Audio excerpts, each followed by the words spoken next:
Hi everyone, I'm Dr. Shani, and today I want to talk about something real, something tender, and something a lot of people silently experience and sit with during the holidays. Why some people go no contact or distance themselves from certain family members during the holidays. This isn't about bitterness, it's not about drama, it's not about being unforgiving. For many people, choosing distance is about survival, emotional safety, and peace. And so, if you are someone who has had to create distance, whether temporary or long term, I want you to know you are not alone and you are not wrong for choosing peace. And I've talked about boundaries before on this channel, so I want to bring this topic back up because it's really been trending in the media. Because a lot of millennials and other people have just said they're not doing these chaotic family dynamics anymore. So let's name the reality. Holidays often come with these great expectations, right? Family is everything. You only get one family. Just let it go. Be the bigger person. But sometimes family is also dismissive, manipulative, emotionally abusive, controlling, constantly comparing, guilt tripping, harmful, physically abusive, sexually abusive, or not, or only supportive when you're useful to them. Like they only need something from you.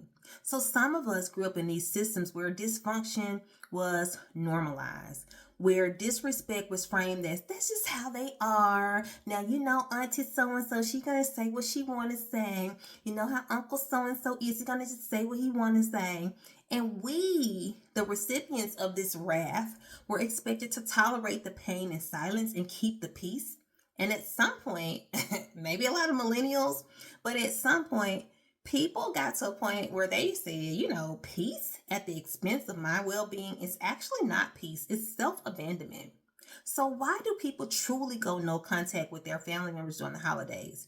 People don't usually cut others off like impulsively, it's really a build up, and it's often the last step after years of trying to talk with people, trying to repair, trying to reset the dynamic, right?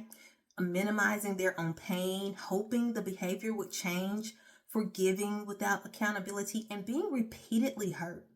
And some of the common reasons include gaslighting, like everything you do is just wrong. Anything that you do as a member of this family or this group dynamic is wrong. Everything you do is wrong. Emotional manipulation, making you feel guilty about things. You can't make a function. You're too good for the family. You don't want to show up. You don't need the family for something.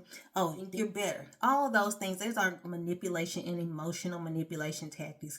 Chronic disrespect, calling you out of your name, talking about your weight, talking about your spouse or your kids. All of those things are forms of chronic disrespect. Talking about your personal life, things that you may have disclosed in privacy, and now that becomes conversation for this group dynamic. All of that is chronic disrespect. Texting you in a disrespectful way, communicating with you in a disrespectful way, chronic signs of, chronic disrespect. Favoritism and scapegoating dynamics. Lydia is our favorite aunt. Lydia is our favorite niece. Can do no wrong. Well, Vera over there. Don't nobody like Vera, no way. We don't even know why she comes to the events. Don't nobody like John, no way. We don't even like John. Why is he always coming? He always showing up.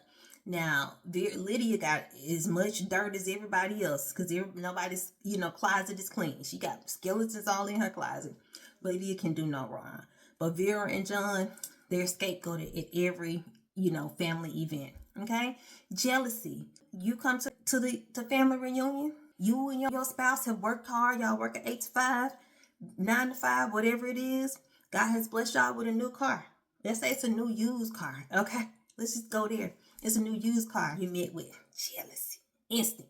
Y'all must be thinking y'all doing some new cars instead, okay? And it really does come with this like competitiveness. I said, what are you doing? Did you get a promotion? Asking you a million questions as soon as you walk in the door. That's competition. What size are you now? What size are you wearing these days? Competing. Why are you competing? Get your ass on a GLP-1 like everybody else in America.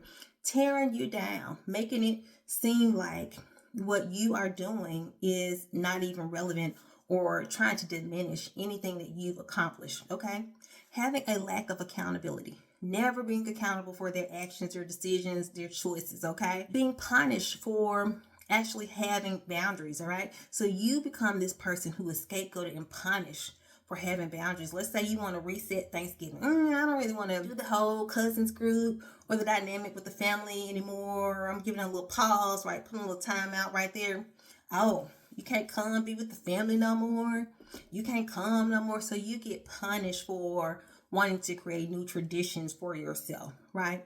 And the emotional exhaustion comes with you constantly defending yourself. So after a while, you say, hey, y'all been gaslighting me. Y'all chronically disrespectful to me, my kids, my husband, my wife. You're constantly scapegoating me. You're jealous, competitive. You're always tearing me down. You never express accountability. I'm punished for wanting new traditions. And I'm emotionally tired, so what do? You back up. And sometimes going no contact isn't revenge, it's self-preservation. It's like you're choosing yourself. You refuse to continue bleeding because you are associated with dysfunction, right? So we don't often talk about the grief that comes along with making a separation from family dynamics, right? That you perceive to be toxic. So distance from family isn't really easy, right? Even when it's necessary, there is a grief, right? You mourn the relationships that you once had.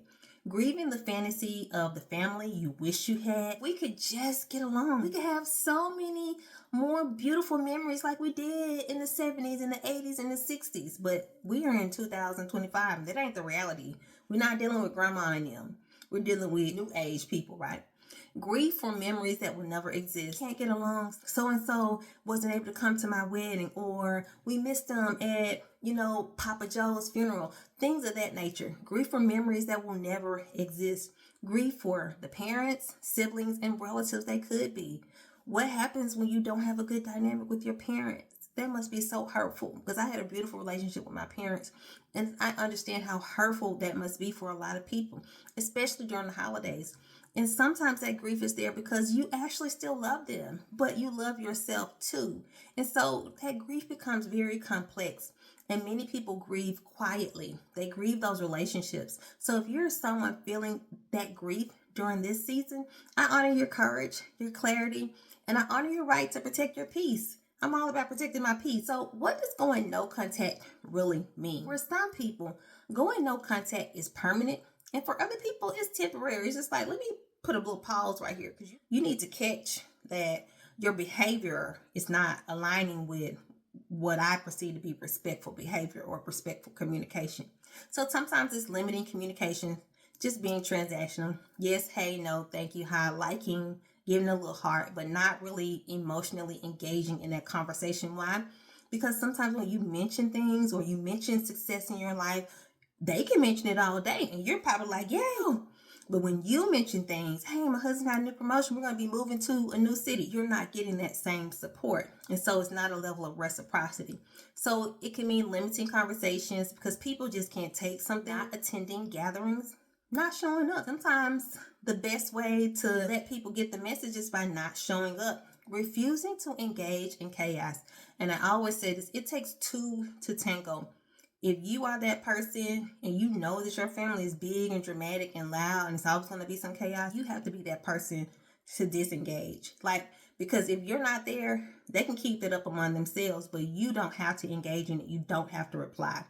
Not participating in performative family dynamics, and what that might be. Oh, let's all take this picture, like at work. Everybody wants to take a picture at work. Let's take the group photo for the department, but no one really gets along in the department, right?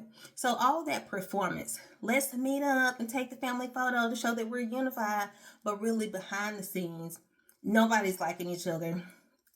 Unmarried and went on about her way, and everybody in the other view, because did y'all see unmarried stockings? Did y'all see her with them white shoes on? Everybody has something negative to say because the family dynamic is toxic, right? Or simply choosing silence instead of entertaining.